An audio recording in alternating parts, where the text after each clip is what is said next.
say in how's it impacted you?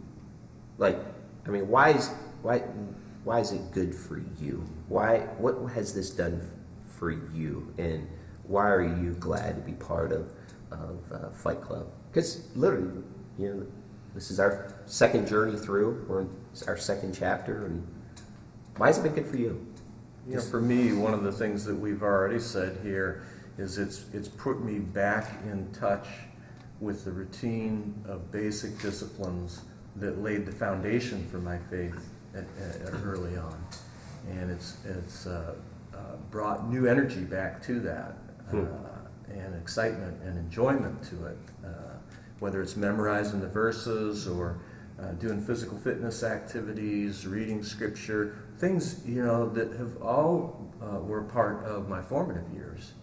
But yeah, you get to that point where now you got your degrees and you're in ministry, you're in full-time ministry, and it's busy and it's fruitful, but it can suck the life out of some of those basic disciplines, and you get out of the habit of doing some things. And like Rich said, man, 20 years goes by and boom, you're out of shape.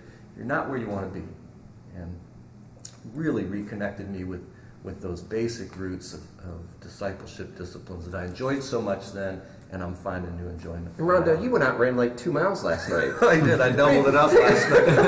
And it still sucked. Continuous. Running. But seriously, would you have done that? Never would I have done that. Yeah. But I do it because the guys are doing it. They're struggling. I mean, when I see Randy out there, really pushing himself like that, I have to kick myself in the pants and say, "Come on, Rondo, man, get it going." Right.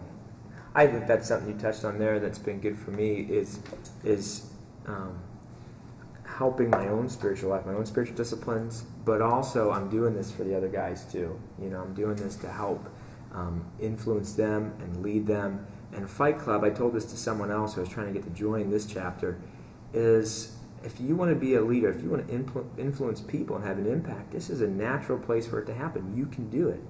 And you can pour into other guys what God's poured into you, and not just keep it to yourself. So for me, it's given me an opportunity to do that as well, which I've really enjoyed. Mm-hmm. For me, it's really helped me just in my time. The biggest thing for me, the biggest difference that I've seen is just my time in the Bible. And like I was always a person that I would, I'd have my quiet time, but I would have my quiet time whenever I was able to fit it in, and so I never really had a specific time every day whenever I would spend time with God. I would do that, but it would just be kind of here, there, wherever. And I remember the last chapter that we were in, the first chapter of it.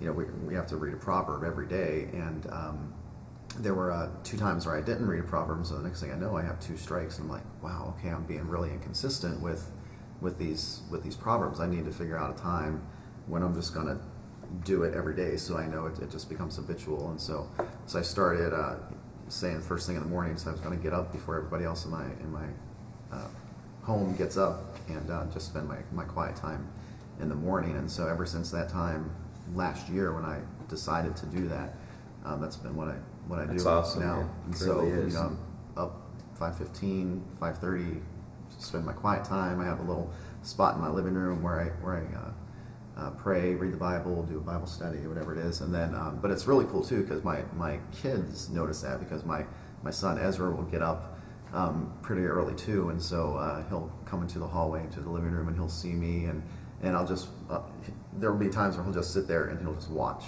and so he's seeing me praying, he's seeing me read the Bible, and so that's been for me the biggest thing. And then Bible memorization, that was something that I did as a teenager, would memorize Bible verses all the time, and then kind of got away from that habit, but now just filling my mind with the Bible, memorizing the verses, those have been the 2 coolest things for me personally. Yeah, I think it's the intentionality of it. I mean, for the last chapter, for the first time in, maybe my entire Christian walk, I had like a regular time with God.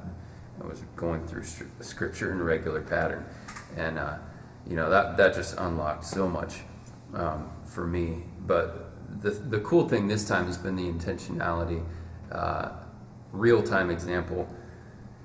It's been a hot week, and I love being outdoors in the hot weather. So we were kind of out all week doing yard work and stuff like that. But we had an assignment this week to do something fun with our family.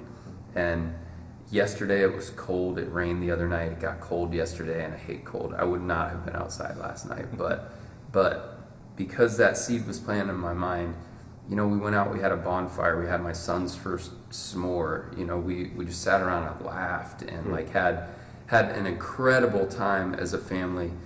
I'm embarrassed to say, we would not have had that if it was an assignment. They don't know it was an assignment. Like, my kids will never look back at that and go, Right. Dad did that because he was supposed to. Right. They're going to look back and go, Dad did it because he wanted to spend time with us and because he loved us. I don't think it's maybe the most important reason we all do Fight Club, but I think it's kind of a common denominator for all of us in Fight Club, and that is our wives do think it's hot that we're Fight Club men. I mean, can we just, you know, that we are guys who are working out, studying Scripture, experiencing brotherhood, pushing ourselves to be the best, and we're not going to deny the benefits of that. You know, No.